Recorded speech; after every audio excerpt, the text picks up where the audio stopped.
My friend's mom whispered, "Be honest. Why are you here?" I never planned to fall for her.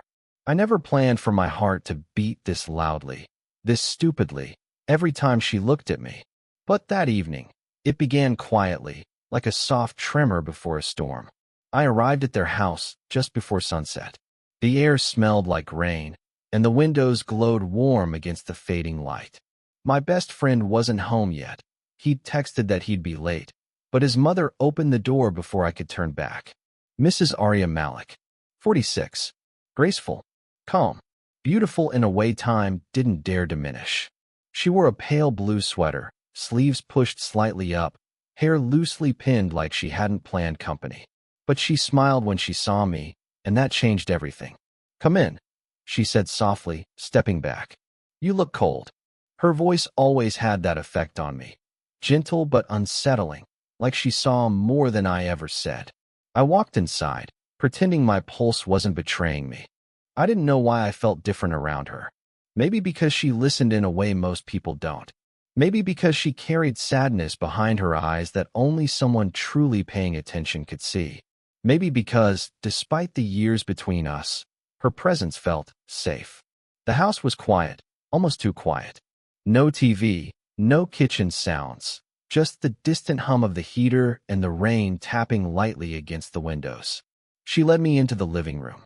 "If you don't mind waiting," she said, "he'll be home soon." "Tea." I nodded. My voice didn't trust me yet. She returned with 2 mugs, steam rising between us. When she sat across from me, I felt it. That tension people don't talk about, but definitely feel. The kind that isn't loud or obvious, but settles in the air, warm and dizzying. "You've grown so much," she said unexpectedly, watching me over the rim of her cup. "I still remember when you first came here. You barely spoke." I laughed lightly. "I still barely speak."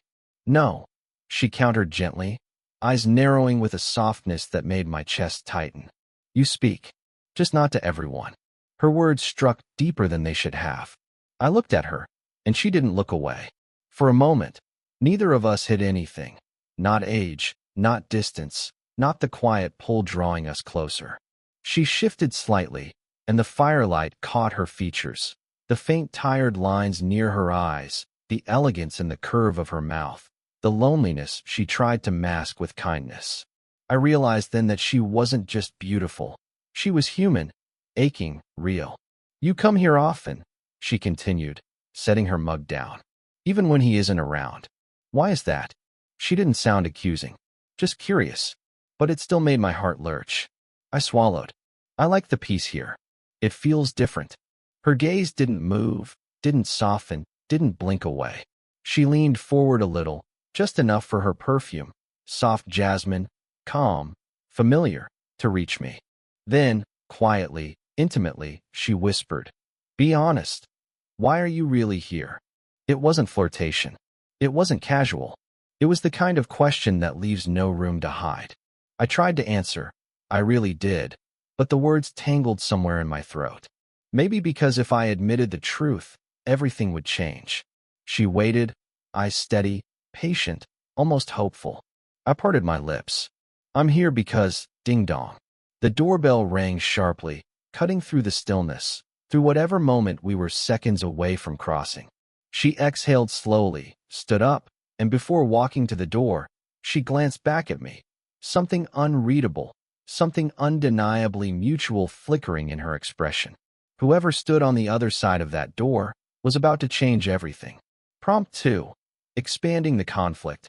Deepening relationships. 500 words. The moment the doorbell rang, I felt like I'd been yanked back into a world where logic existed, where I wasn't supposed to feel what I felt. Arya walked toward the foyer with controlled calm, but her inhale had been sharp enough to betray her. I sat there, hands wrapped around a mug gone warm instead of hot, staring at the spot she had just vacated, wondering what would have slipped out of me if that bell had waited 10 more seconds. The visitor turned out to be a delivery guy. I heard muffled thanks, the rustle of a package, the soft closing of the door. She returned after a moment, but something had shifted. Not between us, exactly, more inside us. She placed the parcel aside and sat again. But instead of facing me directly, she angled her body slightly, as if protecting herself from what almost happened. You looked startled, she said quietly. You asked a difficult question, I replied. She gave a small smile. I didn't mean to corner you. I've noticed things. The way you look at me. The way you linger. I felt heat rise in my chest. Not embarrassment, but recognition. She wasn't wrong. I did linger. Longer than someone with normal, harmless intentions should. She folded her arms. Not defensive, just thoughtful. You're 20. You should be falling for someone who doesn't already have history carved into her. Her words carried more weight than she intended. I heard it. Not just age, but something deeper. A past she still lived with. You mean your marriage? I asked gently. She hesitated, then nodded. It wasn't always broken. We were good once. Or at least, I believed we were. But people change. Time changes. Silence changes. There was no bitterness in her voice, just tired truth. The kind that sits in bones and memory. He doesn't live here anymore, she continued. Not really. He only visits for appearances, for our son. So she wasn't just older. She was lonely in a way that years can't fix. I shouldn't have felt relief, but I did. Not because her marriage had collapsed, but because her heart still had room to feel something at all. And you? She asked, turning the spotlight back on me. You don't date. I've noticed. I swallowed. I've tried. It just never feels right. I don't want something shallow. I want connection. Her eyes softened at that. Maybe because she recognized the hunger, not for passion, but for being seen. You're too young to speak like that, she whispered, though she sounded more moved than chastising. Or maybe everyone else is too rushed to feel like that? I countered. A silence settled. Not awkward, not heavy, just intimate. Something that acknowledged what we both already sensed. This wasn't harmless anymore. She reached out, perhaps instinctively, perhaps recklessly, and brushed a bit of lint from my sleeve. The touch was nothing, just fingers against fabric, but my heart stuttered like it knew the difference between accidental and intentional. Her hand paused there, just a second too long. We both felt that second. She drew back slowly, like someone afraid of her own impulse. Tea's gone cold, she murmured. Yeah, I said, eyes locked on hers. But everything else is warmer. She didn't look away. Not this time. If the doorbell had interrupted confession, this moment, this small, trembling touch, sealed something even more dangerous. Something real. Prompt 3. Heightening suspense. Unfolding the main conflict. 500 words. Arya stood and carried the empty mugs to the kitchen, but the distance she tried to create only made the air between us tighten. I followed without meaning to, pulled by something stronger than sense, stronger than timing or age or consequence. She rinsed the cups, hands steady, breath not. You should keep a little space, she said quietly, eyes fixed on the sink. Before it becomes something we can't undo. It already was that, but saying it would only make it heavier. I don't want space, I admitted. She closed her eyes for a second. Not dramatic, just painfully human. You think you don't. I moved closer. Not touching, just standing near enough that she felt it. You think I don't understand what this is, I continued. But I do. And I'm not a child. She turned then, and for the first time, didn't hide the conflict in her expression. Want, fear, longing, guilt, all of it flickered together. Before she could respond, keys rattled at the front door. Her son, my best friend. The world shifted. Her breath caught. Mine froze. And we stepped back so abruptly it looked rehearsed. She wiped her hands. I straightened my shirt, and we walked into the living room just as he entered. Hey, he said, tossing his bag down. Sorry I'm late. Got caught up. He didn't sense anything at first. No crackle of energy. No guilt-stained stillness. But Arya's voice wavered slightly when she greeted him, and mine was too controlled when I replied. We sat. He chatted about exams, classmates, pointless things that normally would have filled a room fine. But all I heard was the pounding truth Arya and I shared, now locked behind silence. When he went upstairs to shower, the house resumed its breath. The water started running, pipes humming overhead. We were alone again. She didn't move closer, But she didn't step away either. Do you see now why this can't happen? She asked, voice barely holding. I see why it matters, I corrected. Her eyes glistened, not with tears, but with realization. Not everything forbidden is unwanted. Not everything risky is wrong. He trusts you, she whispered. More than anyone. And if he ever... She didn't finish. She didn't have to. I stepped nearer, slowly, deliberately, and she didn't retreat. You're not his property, I said gently. Or his boundary to police. You're you. And I'm me. Whatever we feel isn't about him. Her lips parted just slightly, words forming and dissolving before reaching air. I reached up, not touching her, just lifting a hand near her face, and she leaned the smallest fraction closer, like instinct overpowered hesitation. Not a kiss, not contact, but one breath shared, one heartbeat of reckless closeness. Then, footsteps on the stairs. We snapped apart, not guiltily, but with the raw ache of something interrupted again. She inhaled, steadying. I exhaled, burning. Her son stepped back into the room, towel in hand, casual, oblivious. Hey, Mom, can we order food? I'm starving. She nodded, voice composed. Of course. But before she moved, her eyes found mine. Just once, just briefly. And in that look was the truth neither of us spoke.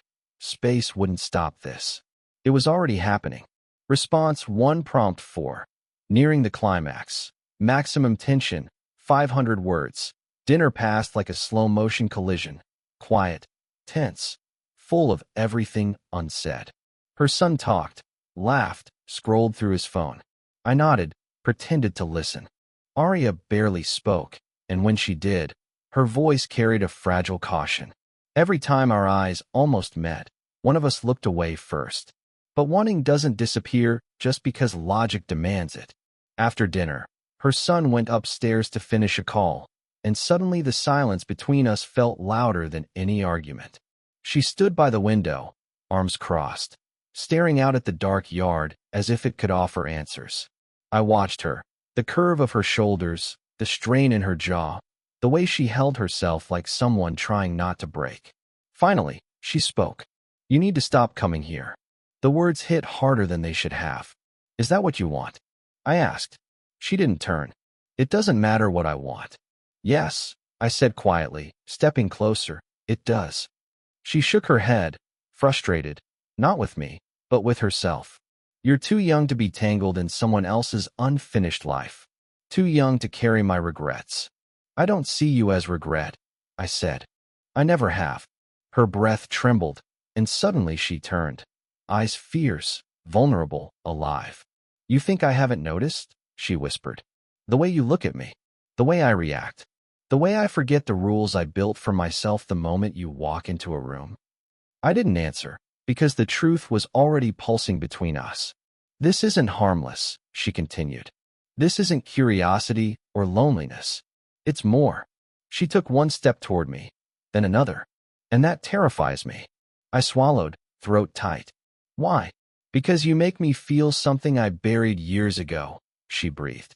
Something I don't know how to control. Silence wrapped around us, thick, magnetic. You think I don't want you? She murmured. I do. More than I should. More than I'm allowed. And every time you're near me, I feel like I'm standing too close to something that could ruin both of us. But you keep standing there, I said softly. Her lips parted, not with denial, but with truth she could no longer hide. I don't know how to step away, she whispered. My heart pounded so loud it felt like the house could hear it. Slowly, cautiously, I reached out and brushed my fingers against her hand. She froze, not pulling back, not moving forward, just breathing. Her voice was barely audible. If we cross this line, nothing goes back to normal. I don't want normal, I said. For one suspended second, neither of us moved. Her eyes flicked to my lips, mine to hers. Then, footsteps thundered down the stairs. We jerked apart, breathless, shaken, guilty and starving for what almost happened. Her son appeared at the bottom step. Hey, I just remembered, he said casually, unaware. But Arya wasn't looking at him. She was staring at me, like a dam had finally cracked. And the next decision wouldn't be accidental. I prefer this response. ChatGPT response 2 prompt 4. Nearing the climax. Maximum tension, 500 words. Dinner had been ordered, plates set, conversations forced into normal shapes. But nothing about the air felt normal. Her son, my best friend, ate quickly, scrolling through his phone, oblivious to the storm gathering between two people who weren't supposed to feel anything at all. Arya barely touched her food. I couldn't eat either. Every time our eyes met, it wasn't accidental. It was need disguised as restraint. When he finally yawned, muttered a good night, and headed upstairs, the silence he left behind was instant, heavy, merciless. The bedroom door upstairs clicked shut. We didn't move.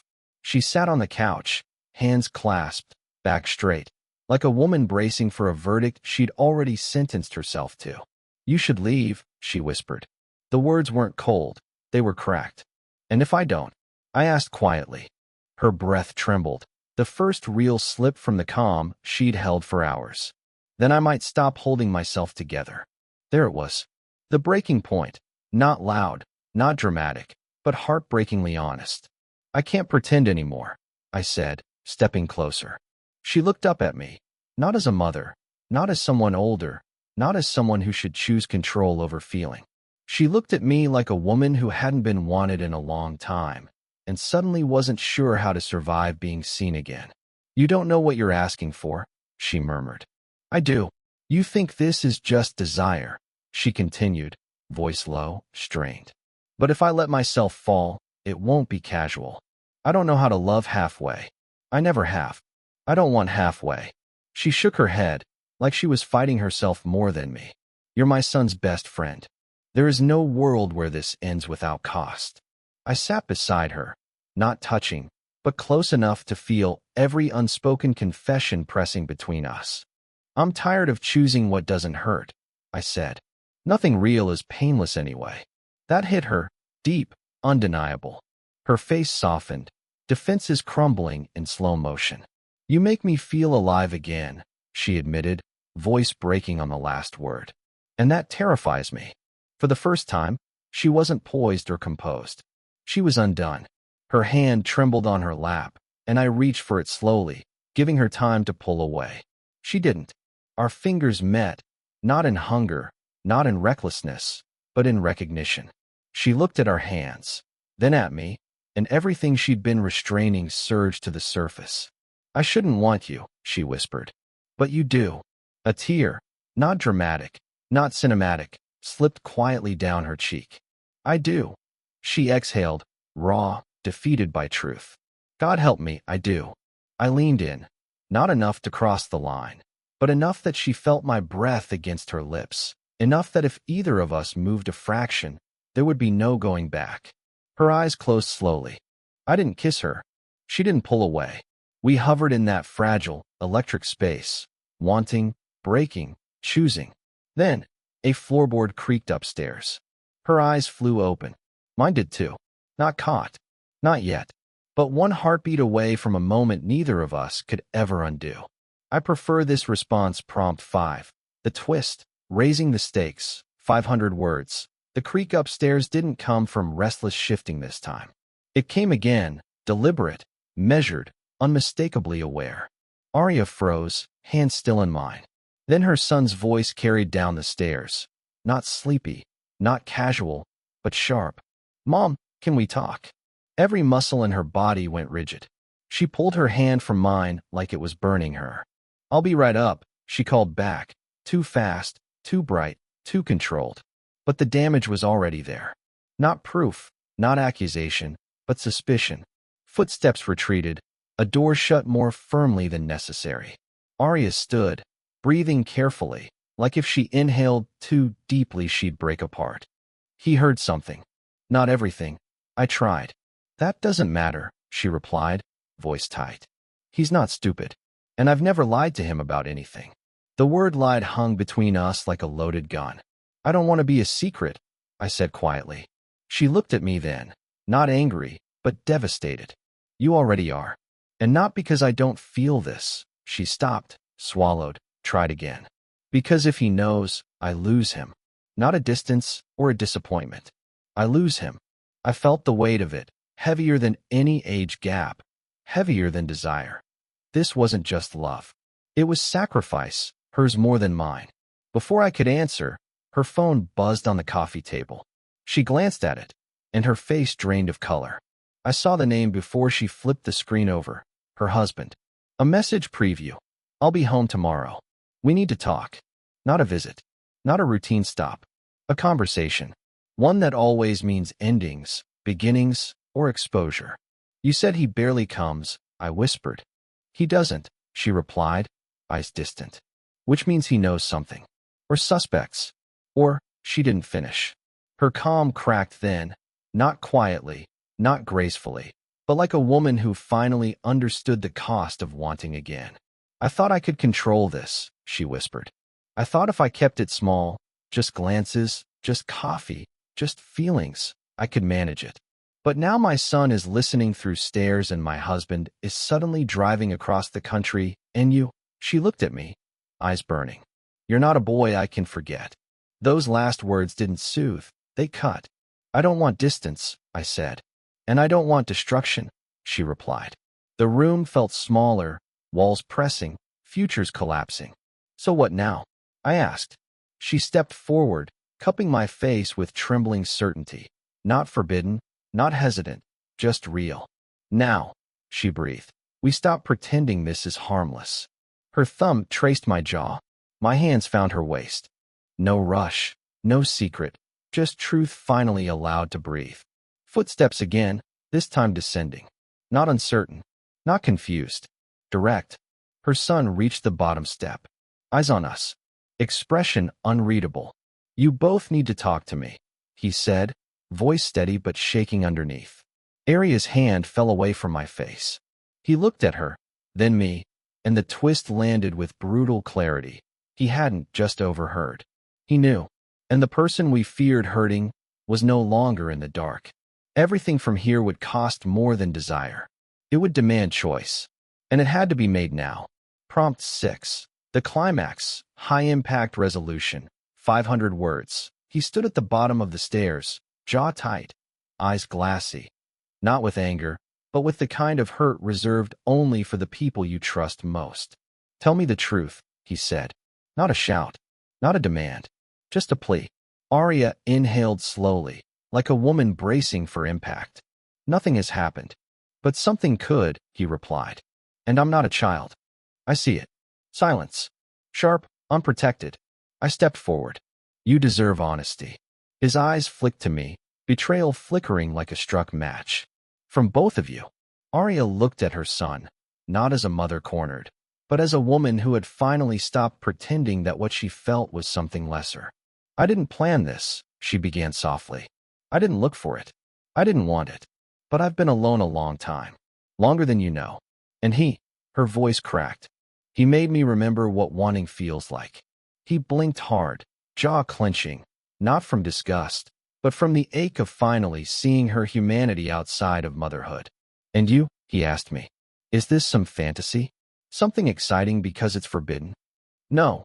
The word came out steady, calm, truer than anything I had ever spoken. She sees me. Not as a kid, not as your plus one, not as someone passing through life.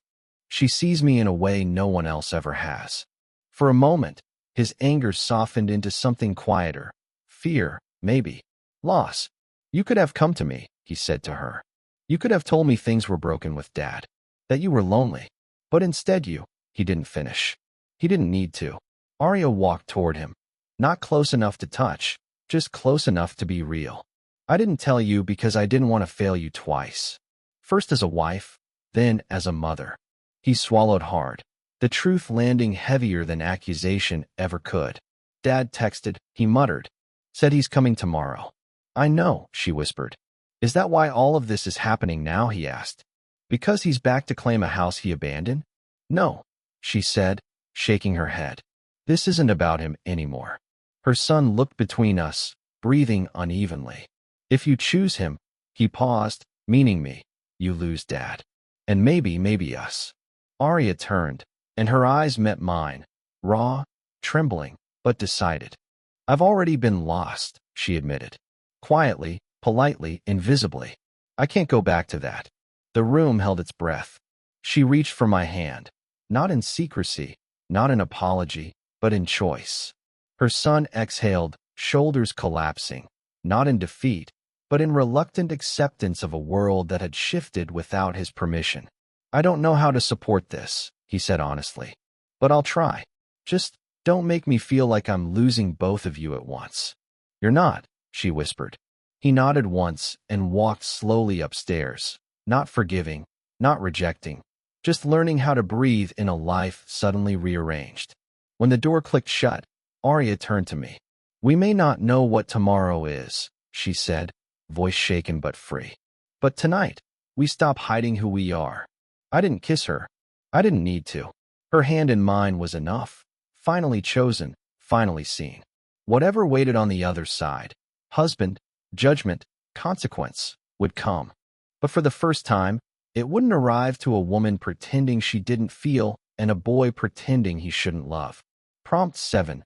The conclusion, emotional resolution, 500 words. Morning didn't arrive with drama. It slipped in quietly, soft light through curtains, birds somewhere beyond windows. The ordinary calm that feels almost cruel when life isn't simple anymore. Arya sat at the dining table, hands wrapped around a mug she'd barely sipped. I sat beside her, not too close, not too far, just present. Today her husband would arrive, not as a partner returning, but as a question that needed answering. Her son passed through the room once, backpack slung over his shoulder. For the first time since last night, he looked at us not with shock, not with pain, but with something gentler, understanding trying to find shape. Mom, he said quietly, I don't need you to explain today. But I don't hate you, either of you. It wasn't forgiveness. Not yet. But it was the space where healing could begin. She nodded, eyes glassy but steady. Thank you. He left for campus, and his absence felt different now, less like suspicion, more like adjustment. The house held no secrets anymore. That alone changed everything. Arya exhaled. I don't know how today will go. You don't have to, I replied. She looked at me then, not the careful glances of the beginning, not the stolen seconds of fear or restraint, just honesty. When he shows up, I'll tell the truth, she said. Not about you, not details, but about us being over long before you ever walked back into this home. Back into your life? I corrected gently. She almost smiled at that. Yes, that. The doorbell finally rang around noon. A sound that once interrupted confession now carried closure. She answered alone this time. I stayed in the living room, not hiding, just giving space that love must allow if it ever hopes to last beyond adrenaline and secrecy. I heard murmurs, low voices, a tone too civil to be romantic, too final to be uncertain. No shouting, no tears, just the quiet acceptance of a bond that had already eroded years before we ever stepped close. When she returned, her shoulders were lighter, not because she won, but because she stopped carrying something that was never hers to fix. He's moving his things out next week, she said softly. He wants peace. I do too. And us. I asked. She sat beside me, turning her hands open in her lap, not asking, not claiming, just ready. I don't want to rush into labels or promises or the future, she said. I just want to feel honestly. With you. Without hiding. Without guilt. For the first time, I didn't feel like a secret or a complication. I felt like a choice she made when she finally allowed herself to choose for herself. I held her hand, and she didn't tremble this time. Whatever we became, couple, love, something that grows gently instead of burning fast, it would be real. Not invented in guilt or stolen hours, but built in the sunlight we'd finally allowed in. Maybe people would judge. Maybe timing would always be complicated. Maybe love isn't about perfect ages or perfect paths, but about two lives recognizing each other in the middle of where they never planned to meet. She looked at me, eyes clear. Whatever happens next, she said, it'll be ours. Not secret, not borrowed. Ours. Did you enjoy the story? What kind of stories would you like to hear next?